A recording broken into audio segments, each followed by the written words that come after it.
Hello, and welcome back to another episode of Mainstream Dissident. My name is Adam, and I'll be your host. If you like what you hear today, make sure you click the like, leave a comment, and subscribe to the channel.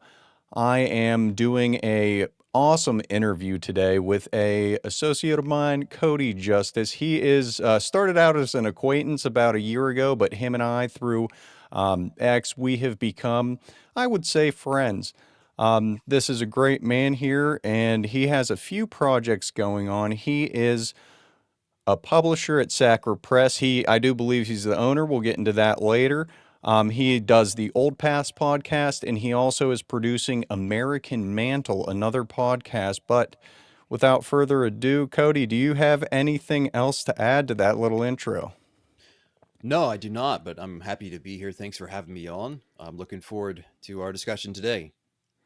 Wonderful, wonderful. And guys, remember, I'm going to go ahead and link both of our information down in the description. So if you want to follow myself or Cody, go down there and follow us. Turn post notifications on so you don't miss a thing. So, Cody, I found you through acquaintances on X, and then I realized that you are a man of many hats. One of which I'm most impressed of is your website, sacrapress.com. Do you want to give the audience just a brief summation of how that came to be, what inspired you to do that? Yeah, I'd be happy to. So, Sacra Press, as it is now, began some years ago. I believe about 2.5, maybe 3 years ago now. Initially, I had started it with two other friends. One of those friends resigned for various real life reasons. Then the other, Joseph Wiseman, he decided to go and do his own project with Berith Press. They focus more on theological material almost exclusively. And I pressed on with Sacra Press itself. So I had been doing research myself personally at an individual level in all sorts of sources, theological primarily a number of years ago. And then I branched out also into more political works as well. And I found some of these, and most of these are in the public domain. Anything about 100 years or older is in the public domain, which means you can go take it and you can reprint it. You, if just as it is, if you want to add more things to it, what have you, you can do that. There are no restrictions ordinarily as far as that goes. So that's primarily what we publish, but we don't just publish older books. We publish newer works by new authors as well. For example, Christian Race Realism by my friend Michael Spangler. And we've got a number of other books in the works that, Lord willing, will come out within, if I had to guess, I've learned by now not to give too soon of a date, probably by next year this time, maybe before then. I'm looking forward to those topics on like World War II and how to orient around that, or covenant people in place, like that, topics like that. As far as like how I sum up what we're doing, the tagline is publishing the sacred truth for a new day to renew the Christian West. And what sort of books we publish, it's intended deliberately to give us a spectrum and not just a narrow niche. So I say that we publish reformed, right wing, and classic books. I have sort of idiosyncratic definitions for each of those. You can go to the website to learn more about what I mean specifically by each of those words. A book doesn't have to be all three; it can only just be one. And just to be frank with you, classic especially is meant to basically embrace any book that I find that I think, let's publish this. It's a solid book. It needs to be published. Yeah, we do more than publish books. I also do AI audio songs. So you'll see more of that coming out in the future. I've just not focused too much on presenting it to the public yet, but it's already, some of that is already out there. Like Psalms, I've put those to old. Basically, I've taken an old 16th century Psalter. That's a psalm book. Made songs from that, and then as well, Lord willing, we'll do art prints soon. But our bread and butter is books. So yeah, that's what we do. That's what we're about. Nice, nice. That's awesome, man. Yeah, if you guys get a chance, we're going to touch on it later at the end of the show to wrap things up. Stick around for the whole thing. but we're going to talk a little bit more in depth about the website. It's a beautiful website. It's intuitive, easy to use. You brought up Christian Race Realism by Michael Spangler. I've purchased that book through Sacra Press, and I also purchased Positive Christianity, a great read for all of you Christian nationalists out there like myself. These men are doing great work here. So let's move on. So we brought up Michael Spangler. You actually have a podcast with him, The Old Paths. That's been going on? Has that been going on longer than Sacra Press itself, or did that kind of one and the same all come together? How's that? How did that come to be? Well, I'm not sure. I suspect Sacra Press is older in terms of the idea and the back end work that I had done with respect to it, but it hadn't. I don't think it had been published, if I'm not mistaken, in the to the public itself prior to the Old Paths podcast. The Old Paths podcast is not my idea, and I wasn't even initially a part of it. It was a project by Benjamin Hicks. He's a pastor in Canada in the Free Reform Churches denomination.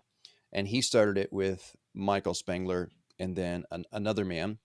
That third man had left after a few episodes. And then Benjamin, who had known me then, we were friends and had a number of conversations. He said, "Why don't you come on?" And so since then, I've been on. Benjamin later left for different reasons. He wanted to focus on some other material, so he sort of passed the project off to Michael and I. I think that was, if I'm not mistaken, close to a year ago, perhaps.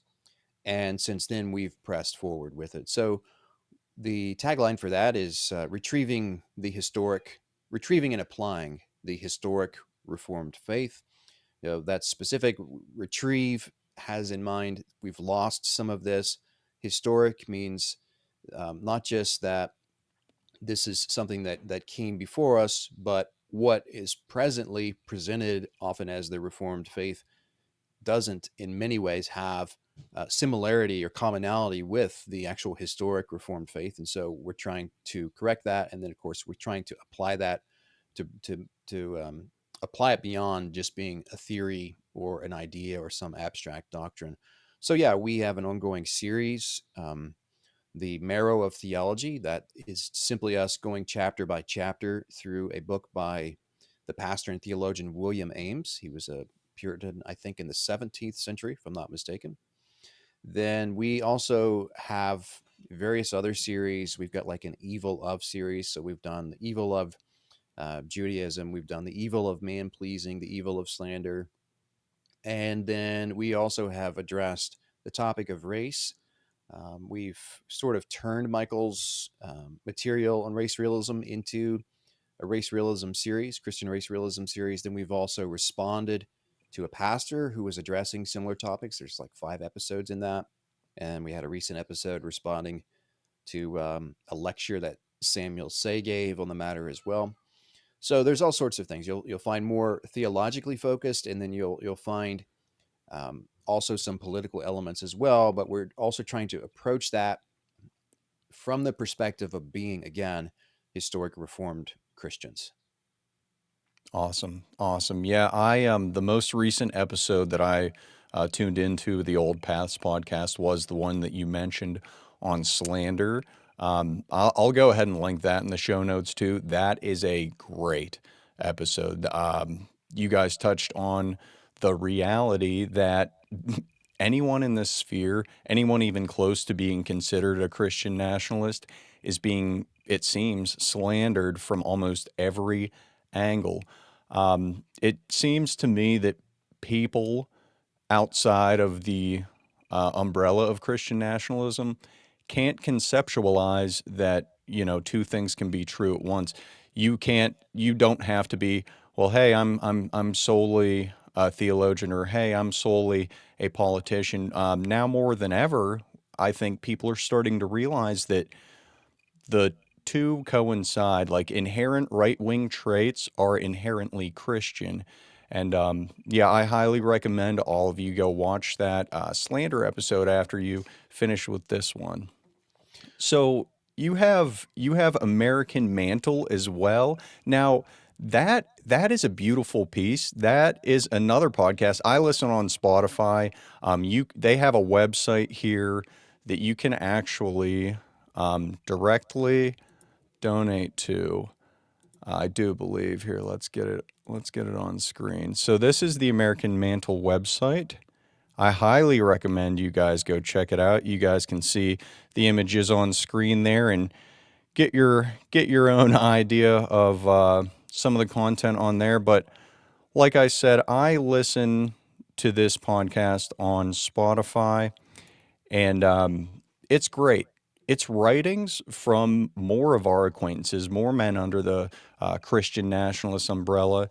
And correct me if I'm wrong, Cody. Do you make that voice out of AI? How do you do that? Yes. So we have a subscription to a platform called 11 Labs. I, as the web editor in preparation for the full launch of American Mantle, had both suggested that and explored the idea of leveraging AI to read our articles for us to streamline the process. Because if you were to do that with actual one man or even several, it would complicate matters in terms just of logistics and then financials as well. So, yes, that's a subscription, and I handle that. It is AI, it's top quality. We've had nothing but positive comments as far as it goes. Although, I will say at times it does glitch, and that's not always caught. And so it's quite funny. The one of the latest articles that's discussing the Corey Mueller James White debate. It's a normal sort of American English narrator voice for most of the time, and then for whatever reason, like 10 seconds, it changes to an Indian voice. I heard that this morning whenever I was getting ready, and I about died. I was like, it was talking like this in a very clear, distinct voice, and then all of a sudden it started, and I'm like, oh my gosh! But it is a high quality production, guys. It is just like Cody said. It's training this AI to speech. Um, has its bugs, but that was I chuckled at it. Honestly, it was I don't want to say endearing, but it was funny to say the least. Yeah, yeah, that's why that does that. And I don't, like I said, I don't always listen to the full audio. So I plug the material in and generate it. What I'll likely do is just go back and fix that and re-upload it. But Yeah. Lord willing, we won't get too many other, hopefully zero Indian interruptions in the future. Now, can people directly? Because I know you said earlier about Sacra Press. You said, "Hey, that's our bread and butter." And guys, let me reiterate. Go check out that website. It is awesome. It is awesome. The About Us page is beautifully done. There is so much information in so few words just on the About Us page of the Sacra Press publishing company website. But is there actually a way that they can donate to you on American Mandel? You said it's a subscription. Um, does that entail a email list, or what does that mean for our viewers? Yeah, so you can donate, yes, at American Mantle, or it doesn't just have to be for or related to American Mantle. So Michael and I worked together on that project and on Old Paths podcast. So we've had people in the past before we launched American Mantle ask, how can we financially support you? We want to do that. And so part of what we have done is set it up so that if you want to give to us because of Old Paths, you can do that through the American Mantle. If you want to give to us because of American Mantle, same thing, or both. It doesn't matter. Whatever in whatever way you want to support us, you can go to americanmantle.org/donate and you can donate. There are monthly options if you want to do one time or yearly. There are options for that as well. If you have trouble with that, you can just reach out to Michael or I on X. We'd be happy to help you with that. Then, yes, it is a subscription in the sense of you can subscribe on site and you will get regular updates for whenever we push new articles. Usually that happens weekly, not always. And typically we try to aim for Tuesdays early in the morning. Those articles, of course, as we discussed earlier, include an AI audio file on the article itself on the website, or if you want to listen to that audio through a podcast feed and simplify and streamline things that way, you can do that. American Mantle is available as a podcast on Spotify, on Apple. It should be available elsewhere. If you're having trouble finding it, maybe you use an alternative podcast app, you can just go to americanmantle.org/about, go to the about page, and at the bottom, you'll find our RSS feed, and you can simply copy paste that into your podcast app, and you should be able to add it that way. So, yeah, that's what we do. We publish what we call Protestant right wing material. We've covered topics from the urgency of piety. For example, that was Michael's first article, set the tone for things well, Yes. to the specter of Hitler and the I think it was like the counter right wing mythology by William Swallace, our mutual friend on X. This is a great article, really. It was. Yeah. So we touch on politics, we touch on piety. I mean, that's part of the tagline is pietas et imperium. So that means piety and power, or piety and command, for a new American Revolution. We believe, relatively speaking, that's what we need, not in a wicked way, but in a righteous way. And so we're trying to be sort of a holy and wholesome propaganda arm, if you will, to that very end. Beautifully said. Beautifully said. And that's why here today, everyone tuning in, that's why I wanted to spend at least the first part of this podcast talking about all of the projects that Cody and his associate Michael Spangler are doing, because men like this are needed in a time of present day America. We need men who understand how the world works through a biblical lens. And you know what? I couldn't do what these men are doing.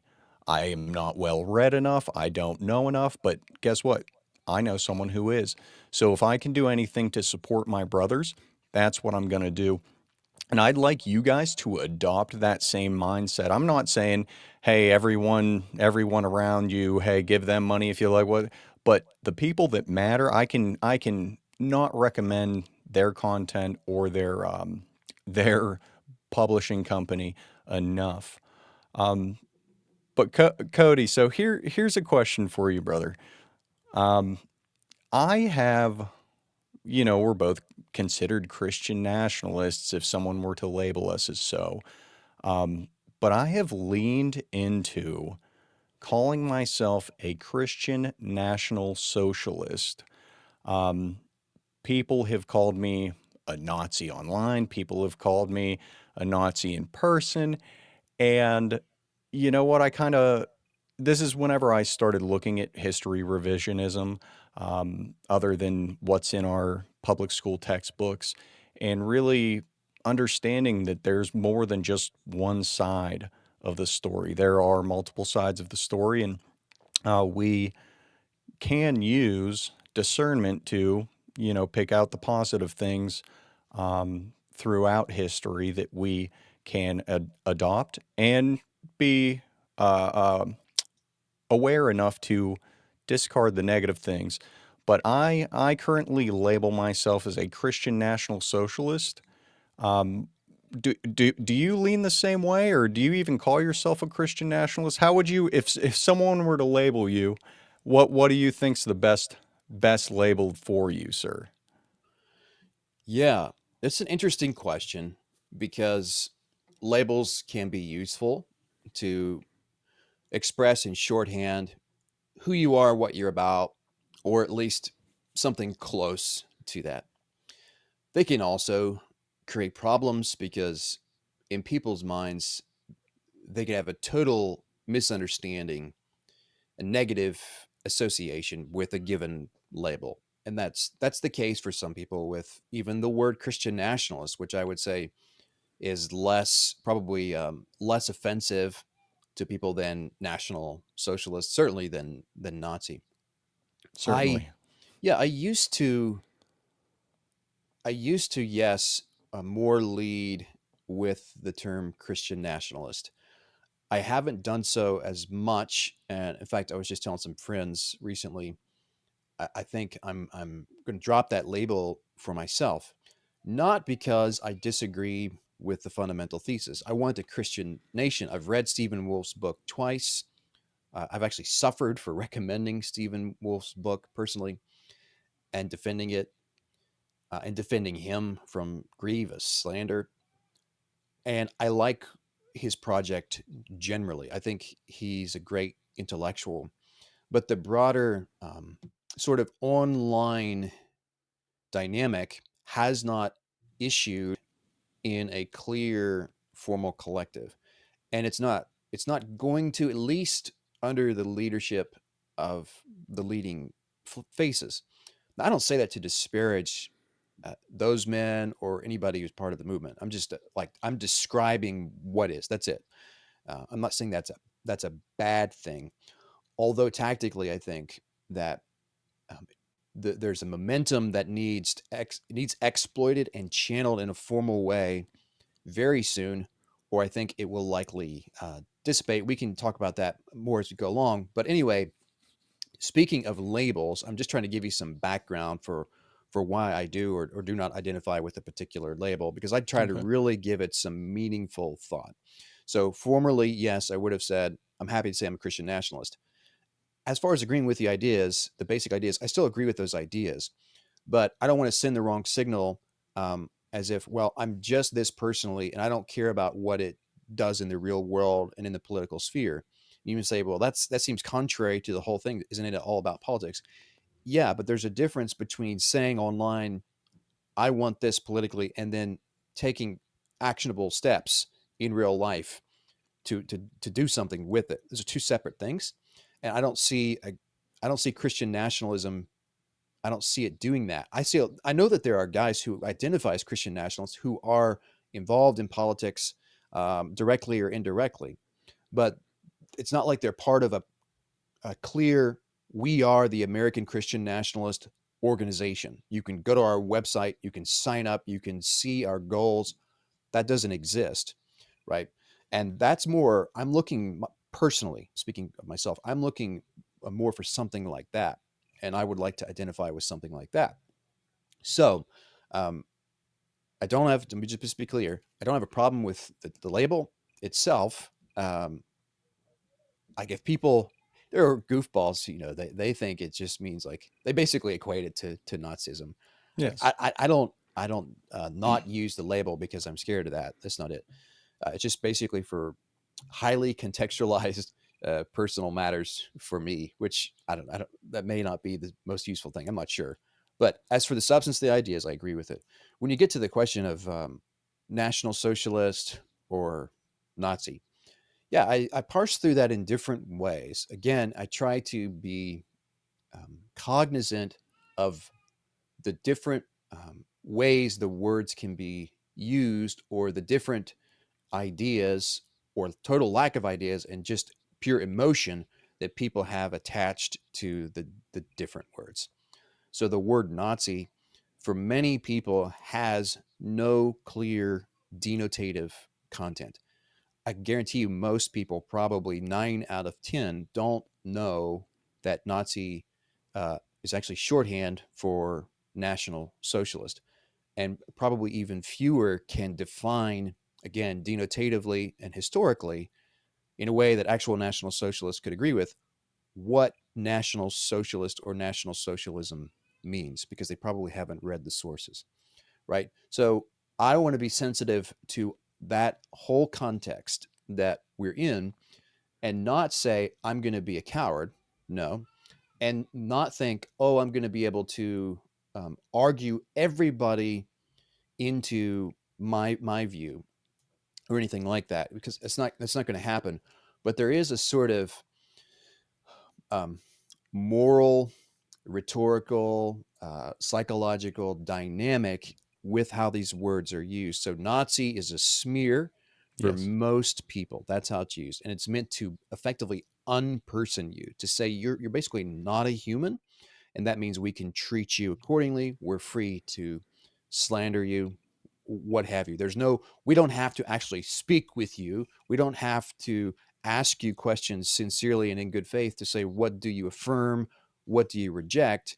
We just have to associate you with Nazi, and it's clear in everybody's mind you are the height of evil. That's what most people mean when they use that word. So you might think, well, then I need to run from it. Well, not exactly. Um, you can say, sure, I'll be whatever you want me to be. If you want me to be a Nazi, I'll be a Nazi. If you want me to be a white supremacist, I'll be a white supremacist, a bigot, a racist. If you want to call me a liberal, I'll be a liberal. If you want to call me a conservative, I'll be a conservative.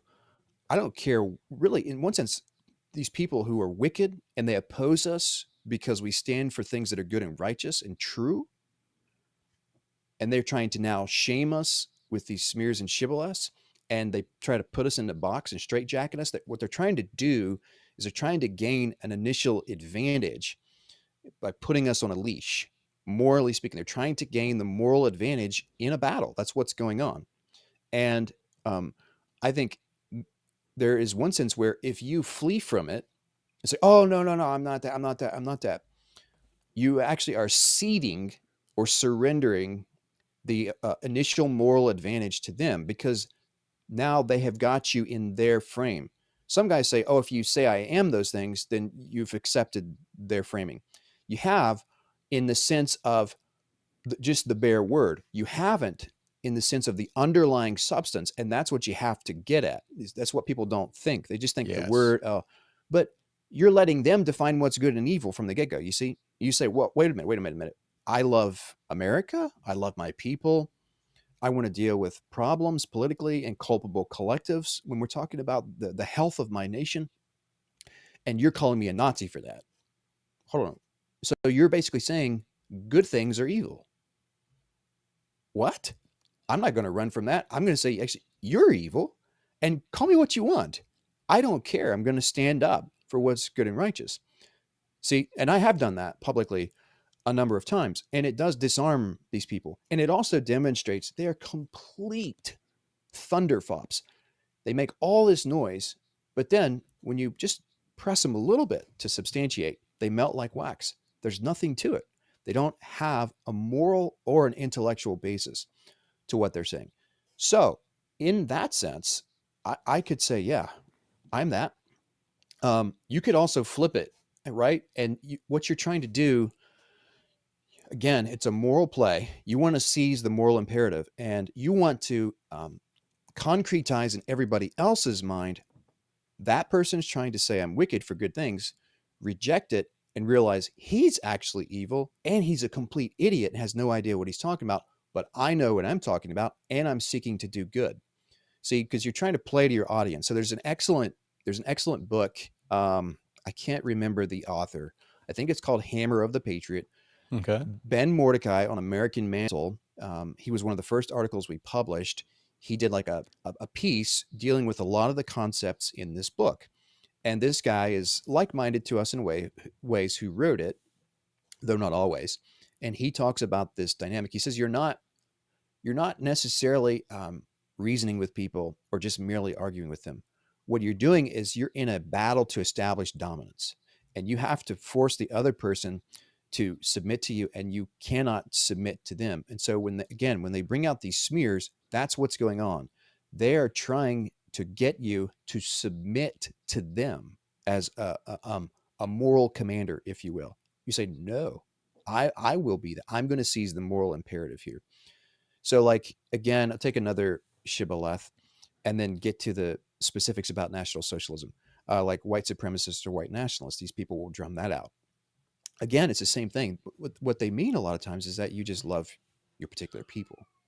You want good for your nation. And Why? and Go ahead. And you know what? Just to interject briefly. So you talked about the psychology behind it, and what the common man views as a national socialist, not even realizing that's when they say Nazi, that's what it means, a national socialist. And that's kind of maybe I haven't had any meaningful thought, but I'm more of the type of man to have a brash nature and be like, yeah, you know what? I am a Christian National Socialist because I don't think that National Socialism in a modern context or Christianity conflict. they are one and the same. And I present myself as a respectable member of my community, and I get along with, I'd say, 99% of people that I meet. Nothing but good things to say about me. And if I carry this title, it will get people to think. But I am in your same frame of thinking to where I will not. I don't want to say that I will disband National Socialism or that I won't at least progress over time. However, as it stands right now, for me specifically, I hear what you're saying and I absolutely love it. But for me specifically, I'm going to be that pow, hey, right in your face. I'm going to get your brain to work. And if you call me evil, I'll just know you're wrong. It's the stark contrast into when people like you touched on, when people see men like you and I and others in our circle behaving in such a respectful, intelligent manner, and they see, well, wait, these guys actually are on the side of good, if you will. Um, it might open people's eyes to just start living in reality again. This egalitarian nature of everything is decaying our society. In this promulgation of sin in our churches is also decaying our faith. But sorry to cut you off there. I just wanted to touch on a few things you said. Um, but yeah, great stuff, my friend. Yeah, no reason to apologize. That's good. Do you mind if I just elaborate a bit more, and Please, then yes. because I haven't quite answered your full question, No, and you really, haven't, but yeah, but you're great here. Yeah, go ahead and I elaborate. realize I'm giving a lot of context, No, but it's good. I It's good. want to help people think through it, Yes. because you can panic, right, and think, "Oh, this is a calamity now. They've smeared me," but you need to see it as an opportunity again to seize the moral imperative from their hands. So they call you again white nationalist, white supremacist. You say, well, what do you mean? You can just challenge people and say, what do you mean by the word? Most people can't even give you a meaningful definition. Then that you're already at an advantage. Everybody who's watching sees, wait a minute, Bob, who just smeared Cody or Adam as a white supremacist, doesn't even understand what he's saying by the word. Maybe Bob's not really a trustworthy interlocutor. Maybe I shouldn't listen to what Bob has to say. And then you can fill it with content. You can fill it with positive content and say, yeah, God has blessed white people, European civilization. Look at all we've gained. Yeah, in terms of spiritual matters, but also in terms of natural matters. We're blessed. I mean, white men, in a real respect, have ruled the world for centuries. They have been behind many inventions. It's not to say they've only done good. Obviously not. We believe what Paul says in Romans 3:23: all have sinned and fallen short of the glory of God. But it is to say, with respect to um, their relation to other races, if you will, it's clear God has blessed them in a special way. And I don't know how you deny that without honestly transgressing the ninth commandment: thou shalt not bear false witness, which means you must tell the truth and own the truth empirically and historically. So, National Socialist, how would I label myself? So, you say Christian National Socialist. I don't have any problem with guys like that. That's because I don't accept liberal morality. I don't accept liberal priors or sentiment. I don't operate by pure emotion apart from any reason. I've also looked at the primary sources, so I know what National Socialism is in its essence. It is, um, I think those are two components: national meaning identity, socialist meaning your activity. That's kind of how I personally would sum it up based on my reading. And so, to get more specific, I see national as you've got a political organism that's defined primarily by blood and then secondarily by soil. That's fine. There's nothing wrong with that. I mean, the Bible affirms this when it says there's such a thing as the Canaanites who come from Canaan. There's such a thing as the Edomites who come from Edom. There's such a thing as the Israelites who come from Israel. It's saying that there's a political organism, such as all these are, that originate through blood back to an ancestor, right? That's just like a classic view of how to deal with nations. There's nothing wrong with that at all. It's really common sense, to be honest with you. Then you have this question of socialists, and people in America can think, oh, well, that has connotations with like communism, and you're going to seize everybody's property, and they're just going to have everything in common. No, that's not what they meant. What they meant is you're to do good to um, your particular people. That's what you're supposed that's politically your orientation is to their good, such that they have the axiom, the common interest or the common good rather before self-interest. You can read this again and again in the National Socialist. You would say, well, that's a Nazi principle. No, it's not. If you have read in the wider Western Christian tradition throughout history, centuries prior even to the Nazis in the 20th century, this is actually a basic, very basic political axiom. When we're talking about how do you, as a member of a particular polity or political organization, seek to orient yourself individually to that wider collective, you are, yes, to seek their collective good. You come to the family, same thing, just in that domain. Everybody's supposed to seek, every individual in the family, supposed to seek the good of the family more than their own self interest. That's how you have a well functioning, well ordered, productive, wholesome family. Same thing with the nation. So I have then no problem with those who say they're a Christian National Socialist. I don't say that for different reasons. There's more than just mere National Socialism, like historically, that I would hold to. My views of religion would probably be a bit stronger. There there are, there's a whole discussion there about how they orient around Christianity and such, and they did have it in part with positive Christianity in their platform point 24, and Germany was majority Christian, as I've discussed in many ways. Um, yeah, as far as a label for myself, I I call on my ex, I call myself Appalachian Sacralist. I don't really say I like it. much. Yeah, I don't really say much with it. I just mean this is where I'm from. This is who I am. My family goes back to the early 1600s in Virginia. I also have family that went back to Plymouth Colony, and sacralist, like our enemies will use this against us effectively to say you're not a liberal. It's like, yeah, I'm not. And what they mean is also you're not a liberal politically and religiously, and with respect to the relationship between church and state. And I think they also mean you are for a strong collective identity in the political realm. You're not just an individual there, which is part and parcel of liberalism. And I would say, yeah, you're telling the truth, actually. I affirm all of those things. And I also think that sacralist, I just think it has a lot going for it. And we could fill it with content. I was telling guys, I'll say this last thing and Yeah. then we can go on. I was telling guys last night, I think that we are, civilizationally speaking, uh, in a place where we're due for a total revolution or a slow death.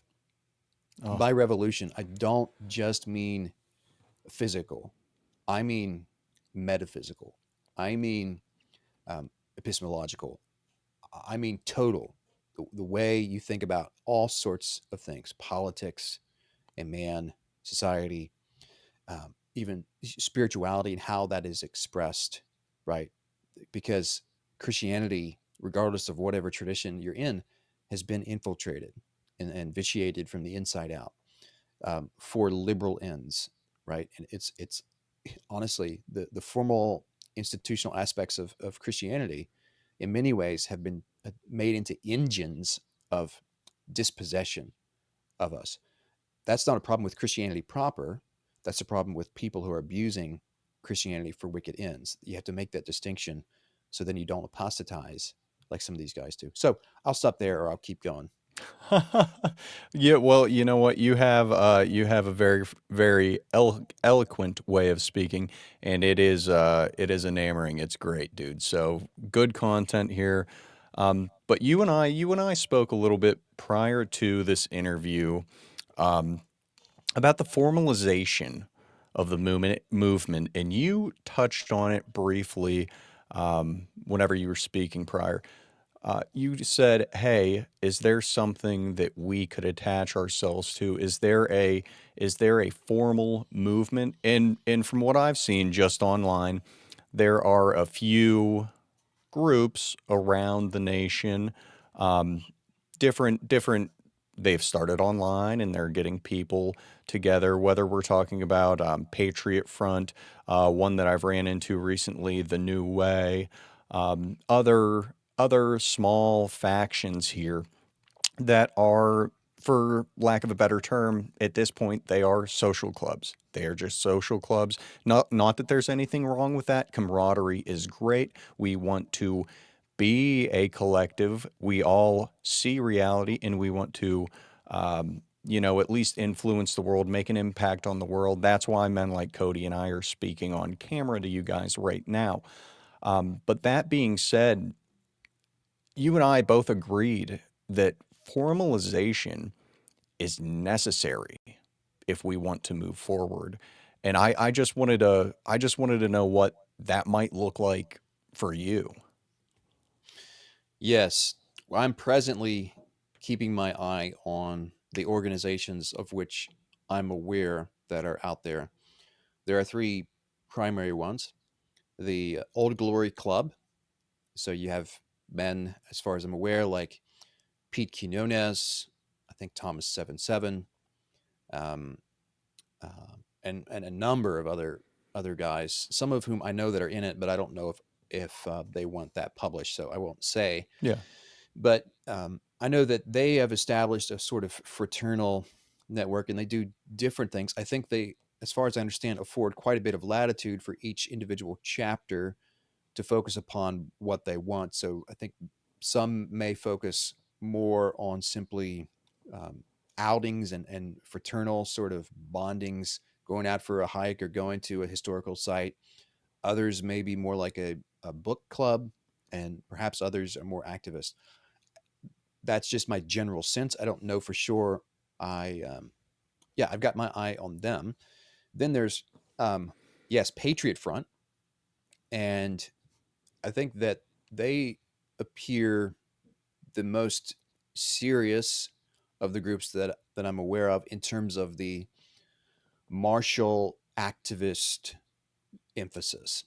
And you go to their website, it's a great website. They really have the best website of all the different groups that I've seen.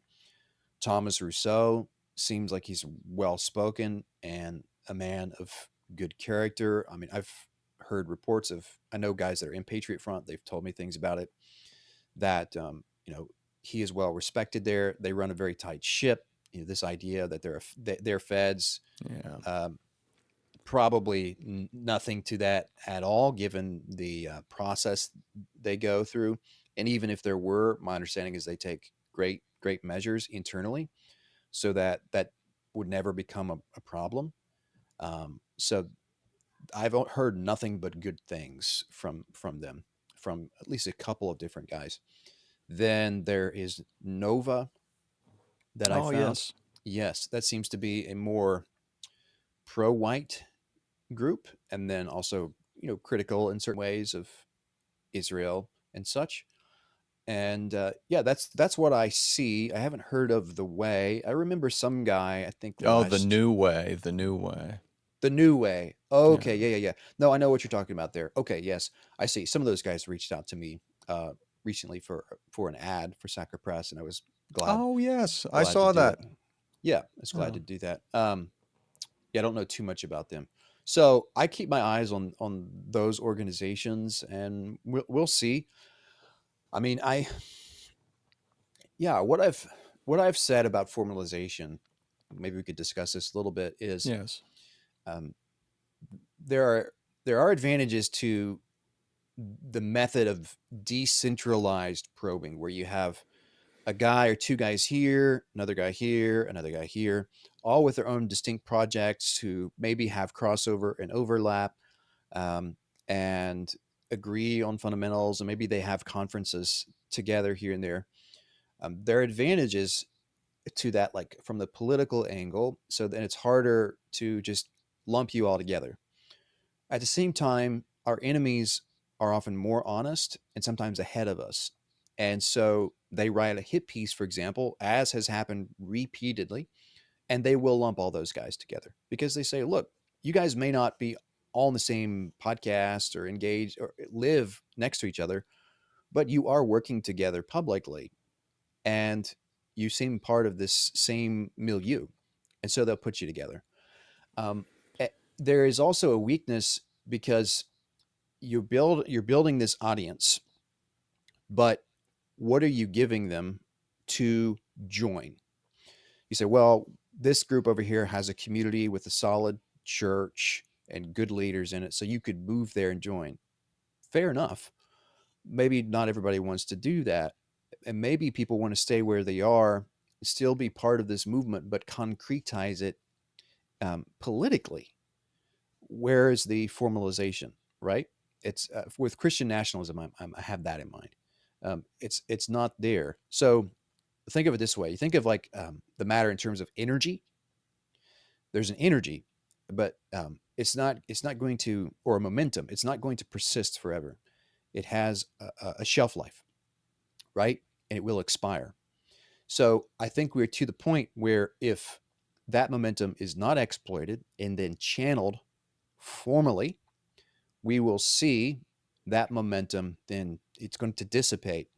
And there's a chance, if it's not channeled by guys who are like minded, someone else, a bad actor, will see the opportunity, being shrewd himself, and will try to come in and co opt it. In some measure, I believe that's already taking place with men like Doug Wilson, who very Mm. clearly has been rejected by the Christian nationalist layman at large. I mean, it's been clear for like over a year. A lot of the guys that identify as Christian nationalists, they want nothing to do with Doug Wilson, and many of them consider him a traitor. So, but Doug is shrewd and he knows how to get ahead of these things and try to take advantage of them. And I tried to warn a guy who's a bit of a bigger fish. I said, you got to cut this guy out because he's in a position to kind of do that. He's not done that. And I think that we've seen um, detrimental effects due to that. So there's momentum. If it's not formalized, it will dissipate or be co opted. And I see both of those things already happening in seed form. I'm not saying, therefore, Christian nationalism is hopeless or you shouldn't care about it. Or you shouldn't seek to, as an individual or among groups locally, seek to apply. I'm not saying any of that. I'm taking like a more meta analysis of things. There's only a window. The window exists only for so long, right? And then it's gone. You've only got so many hours in a day to do your work, and then it's nighttime. And I think it's a similar thing here.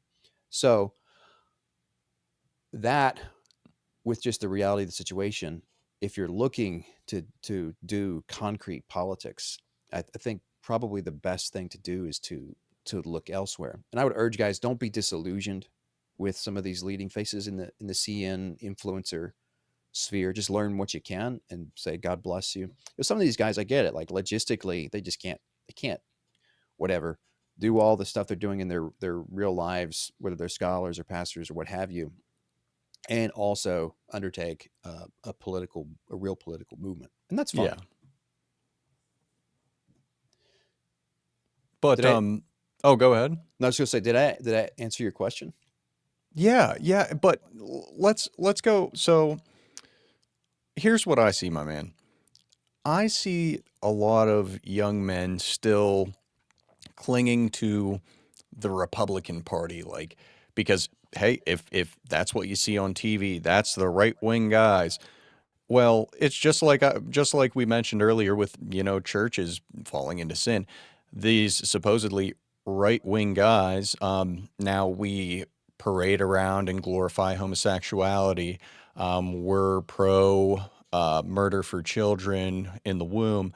We are no longer, I'm not the first guy to say it, but we're not conserving anything any longer. But I still see some of men who have the potential to be like-minded like us, falling into that trap of, well, hey, these guys are the good guys. These guys are the ones that we need to prop up and get behind.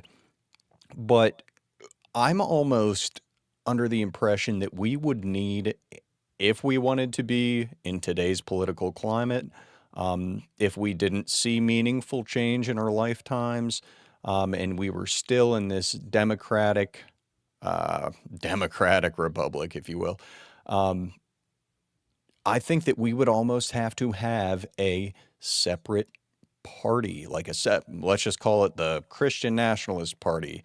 But we don't have that yet. So it is just these small little factions of influence around. And even if one of our guys got into, let's say they got into office or a local office, and let's say they made their way up and they got into Congress, they're hanging out with the enemy, in my opinion, the enemy of humanity. Um, I just don't see anything. I don't. I don't see anything coming to fruition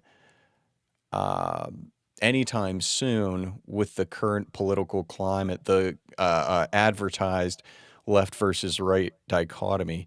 Do you think that there would be any value of kind of, hey, doing what the libertarians do and starting our own party and getting our guys under our own party name into political office? Or do you think we would just be in the same boat as the libertarians and the Green Party, and get like 1 or 2% of the vote? Not that I'm saying, do you think it would matter, but would it even? Do you think it would make an impact, or do you think that's the right move? Because I value your opinion. Yeah, my opinion, the context of that is I'm not engaged in concrete politics. So Okay. I've been engaged in the para political, so PARA political, meaning like beside. So you think of like the para church organizations. They're like alongside the church. They're not the church proper. So that's where I've been thus far. American Mantle is not, properly speaking, a political institution. It's a para-political institution. Hmm. We have interest in the political. It's just we recognize we're not like a distinct political party.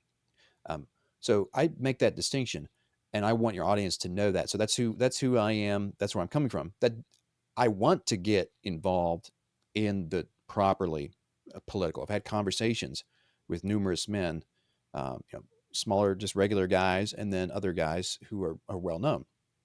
And my opinion personally is, yeah, we need to pursue another avenue than the ordinary way. I know that some guys think the best thing to do right now is to hide your power levels and try to infiltrate like the Republican Party, Yeah. play nice, just show up, and you'll start gaining some power, and you could put your hand on some livers there and start doing good. And that can be true. I'm aware in distinct places where that's already happened. I'm aware where that sort of asymmetric leverage has been wielded to gain some big wins, like down in Texas against the Adelson family. These are it's a rich Jewish family. They wanted to put in a casino in this smaller Texas town. These guys, they worked hard. They got their guys on the city council seats, and they were able to block that, right? And so, just having this council seat, they were able to defy this otherwise huge mammoth, which also with all sorts of resources behind it. So, like, guys have to think of how they can get into positions of what I call again the asymmetric leverage, because we are at a disadvantage with respect to our enemies, and then even conservatives who are not quite open enemies, but in many ways they will be a hindrance to our ends and could even be worse and throw us to the wolves. So you got to be like cognizant of all of that. I favor, yes, some sort of alternate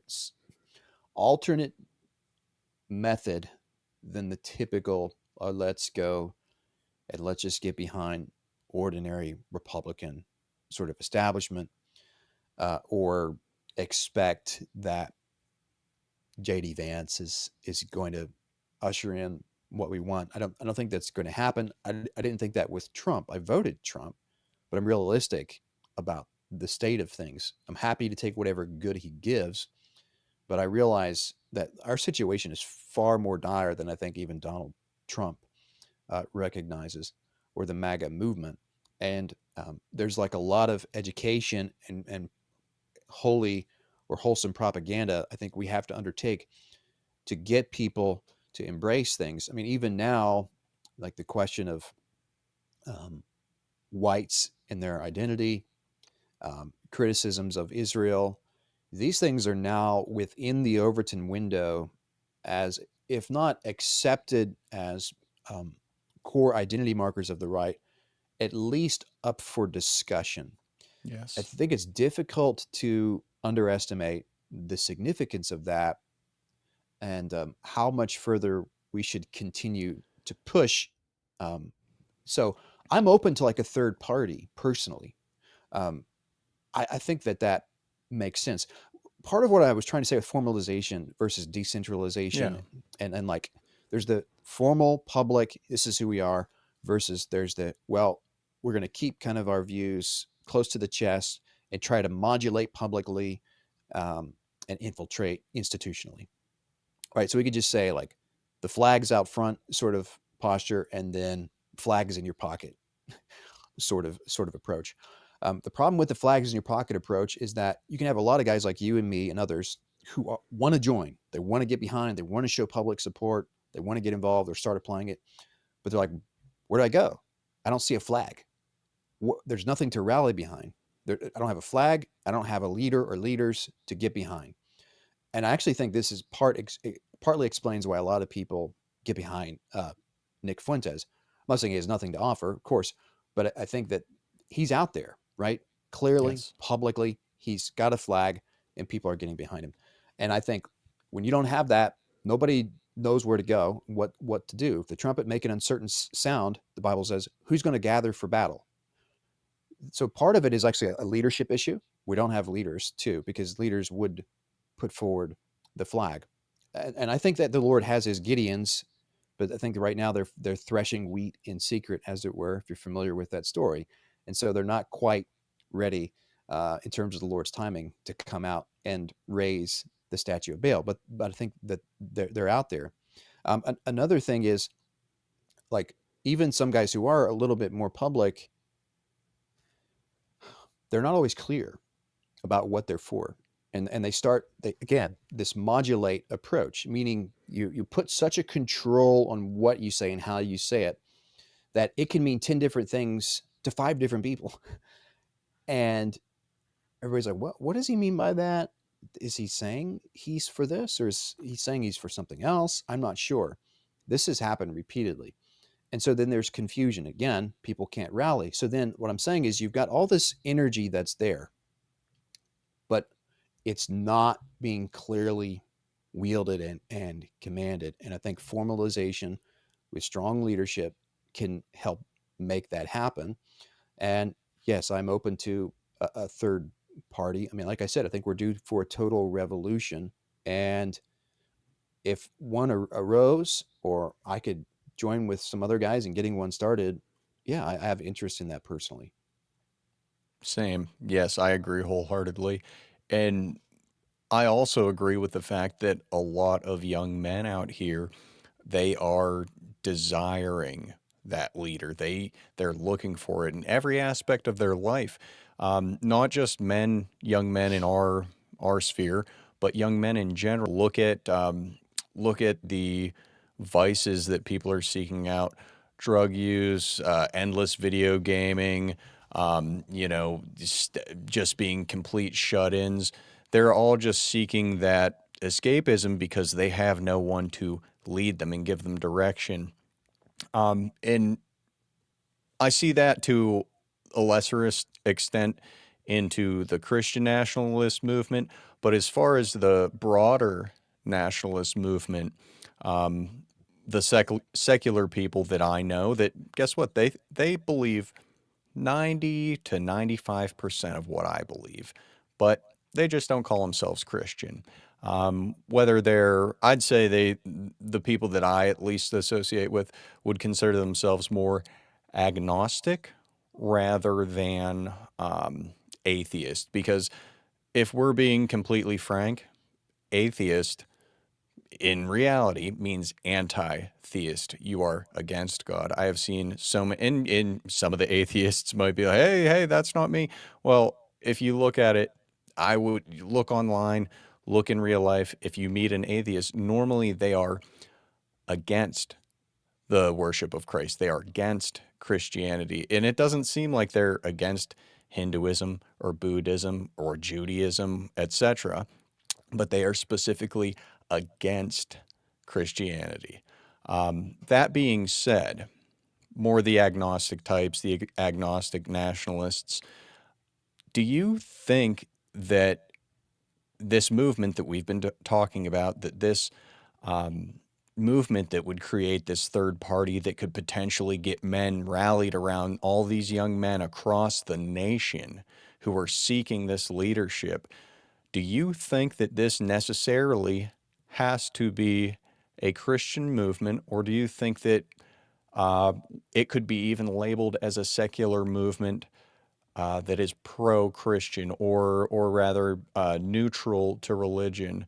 I don't know if you've thought about that, but I have been, because it's not all of the people are Christians yet. I always say yet, but do you think that a secular movement, same principles, but they just don't have that Christian label? Do you think that is more of a path forward, or do you think that it needs to be an explicitly pro-Christian movement, and why? I know that's a huge question, but Yeah, no, it's an important question to ask because we're Christians and we want to serve Christ and order all political life to Christ. We also want other people to be Christians so that they can be saved and live for Christ in the present too. At the same time, we're also Americans and we're political citizens, if you will, and we care distinctly about our nation and all of the various social ills that she's suffering under. Uh, Before I answer that, I just wanted to come back real quick to the previous yes, sort of discussion and simply say I'm not dogmatically committed to a third party. I am open to all possible options, and um, I think there's a sense where you get started, you do what you can, and you have to adjust as you go, and that's basically what I would do. So if it came up and there was a potential to go into the Republican Party and take it over, I'm not opposed to that in principle. Basically, I want to do whatever's necessary to secure the ends uh, that I'm seeking. So whatever that looks like contextually, fine, I'll take it. Just wanted that to be clear. Yes. So Christian or secular? Yeah. I our it's a tough nation. one, man. Yeah, our nation is still in large part Christian. I'm not saying it's the vast majority are Christian, but there is the lone bulwark, if you're aware, the white evangelical voting bloc, and they have real power, and in a sense, they are the lone bulwark against moral insanity, politically speaking, as a political voting bloc in America. That's true. The gospel is preached in this country. There are faithful churches in this country. The church also, in ways, is very weak and again has been liberalized, regardless of whether you're Protestant or you're Roman Catholic or what. So you got to reckon with the reality of that situation. Hmm. Politically, if you're trying to formalize a movement or join one, I don't think that it has to be distinctly Christian in the sense of we are an arm of the institutional church. That's because the institutional church is not, properly speaking, focused upon the political. I wrote for American Mantle an article, Gospel Politics, Natures of Revenge, and the Insufficiency of Scripture, addressing this very thing. So we're not going to have political renewal come out of the institutional church because the institutional church, in its nature and the the telos, or the end at which it is aimed, is not properly speaking political. It's spiritual. The institutional church is focused upon the preaching of the word, the administration of the sacraments, and thereby giving to men righteousness, forgiveness, eternal life in the Lord Jesus Christ. And speaking to your audience, as far as that matter goes, you must repent and believe in Christ in order to be saved.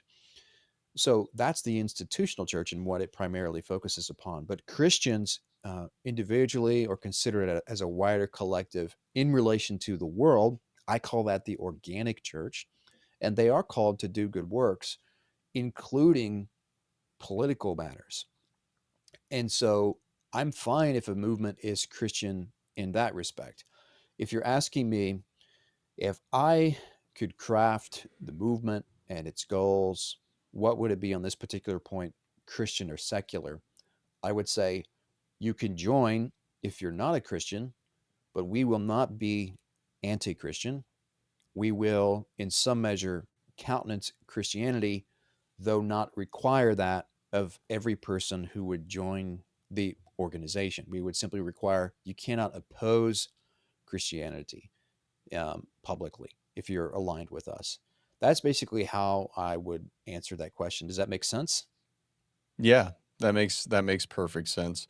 And I think that that is something we need moving forward is a like you said, not an arm of the church in its current state, but something a little bit more than that. Um, do you have anything else that might be a little inspirational to the boys out there about the formalization, or maybe a few steps that they can take in their personal lives to get involved further? Well, there are those organizations I mentioned earlier. So those are clear. They're already out there. Even if they're not one of those organizations, none of them, rather, are going to be the ticket forward. At least I suspect you can find in each of them like-minded guys. Old Glory Yes. Club, Patriot Front, Nova. Then you mentioned the New Way. My read is that the Old Glory Club is more of the intellectual side of things. Patriot Front, more of the martial activist side of things, and Nova, more of the pro-white slash critical of Israel side of things. That's just my general sense. I haven't spoken in depth to a lot of those people or gone to their events, so there could be much more than that. But there's something to be said just for establishing relationships and beginning to network. As far as inspiring guys, I would say very simply, it's always lawful to do good. Okay, it's always lawful to do good. You're never forbidden from doing good. No man can forbid you from doing good, and God is always pleased when you do good. So think of Christ. He's in a synagogue. This is the day of worship and rest, and really supposed to be of mercy to man from God. And the Pharisees, they're the religious leaders, right? They're the guys who are supposed to know all this stuff. And there's a man in the synagogue with a withered hand, and Christ is there, and he's about to heal this man's withered hand, to perform an act of mercy, to do good to this man. And the Pharisees are sitting by, and they're waiting for him to perform this work, not so that they can rejoice, but so that they can nitpick and condemn him, because they think you're violating God's prohibition. You're not to do any work on the Sabbath. But that was never what the Sabbath was about. You can do good. That's part of what the Lord wants you to do. So Jesus heals them, and they seethe. And this is an analogy for a present moment in the West. You care about your nation, you want to do good, and it's there. The withered hand, if you will, is there. You should expect opponents, wicked men, some of whom are going to say they're Christians, many of whom are not, probably, when you get down to brass tacks, to oppose you, to stand by and to gnaw at your heels. So be it. Do good anyway. The Lord is pleased with it. I'll give you another analogy from the Bible. Please, yes. Yeah, David and Goliath. People are familiar with this story, but I'm not Hmm. sure they always think about the dynamics and how it could apply to like our present moment. So we in the West have a Goliath. It's this liberal mythos, post-war consensus, the liberal religion, all the zealots thereof on the left and the right. Okay, that's like Goliath. And he's created this situation where it looks insane if you're going to meaningfully oppose him because he's a giant. He's a warrior, seasoned warrior. So all of Israel, the soldiers are shaking in their boots. They're not going to oppose this guy. This guy says, come out, choose you a man if you can. If he prevails over me, we'll serve you. If I prevail over him, you serve us, right? That's the dare. But you have to understand, it's actually an opportunity from God in his providence. What he's doing is he's inviting you to glory, to exercise faith, to win glory and do good for your people. David, who has faith, rises up and does that. Contrary to what you think, he's a youth. He's not a warrior. He doesn't even use a sword or a spear. He uses a sling and a stone, but he trusts in the Lord and he's just simply seeking to do good. The Lord blesses him and he defies Goliath. It would have looked insane. He even rejects the armor that is offered to him from King Saul. Right? This guy doesn't have armor, doesn't have a sword. He's just a boy. He's never fought. The other guy's a giant. What are you thinking? You're insane. Except he believed in God. And that's why he looked that way, right? And he dared for his people. Beyond that, he cuts off Goliath's sword. Then all of Israel rises up. See, they were shaking their boots, but they see somebody oppose the enemy clearly. It's courage incarnate. And thereby they're inspired. This is how the Lord has made man, to then follow that man to rise up and to go put down the enemy. And that is what happens. And they chase them all the way to Gath, which is they spoil them. So it's not just the battle that they were having there among the mountains. They push and they push and they push back to their own homeland. They overtake them. That's an analogy for what could happen. But you have to trust the Lord, press forward, and defy Goliath. And it may look insane. It may look presumptuous to certain people. And certainly some people are not going to understand. That's okay. You know, you have a good conscience, keep short accounts with the Lord. You know that you're seeking to do good and trust that he'll bless in the ways that he's pleased to do so. Well said, my friend. Well said. All right, guys. Now, I did promise that we would take a look here at their website on Sacra Press before the end of the show. Let me just get it set up here. New software, apologize, gentlemen. But here is their website. Like I said, it's very well done. If you guys follow Cody on X, you can actually find a discount code that they just extended, but you have to go on X and follow them to get it. So if we're looking here, like I said, I have Positive Christianity by Caius Fabricius. Yeah, I said it right. Well You done. have so many issues with guests not pronouncing that correctly. It's wonderful. I Yeah. think it's comical, I should say. At least nobody's saying Fabricius. I think Paul Facey was saying that last year, so I hope he's corrected himself. Wonderful, good, good. And then another one that we touched on was Christian Race Realism by Michael Spangler. I have that because it's almost introductory in a way, but it is just a plain pleading of the case for Christian race realism, and it's good at connecting the dots. I want to buy a few more on here, but if you take a look on the screen, guys, you will see their lineup, and I highly recommend sorting these people. Here at Sacra Press, between Cody Justice and Michael Spangler, Old Past Podcast, friends help friends, and that's how I got this interview today with Cody. And yeah, Cody, before we head out, do you have anything else to add?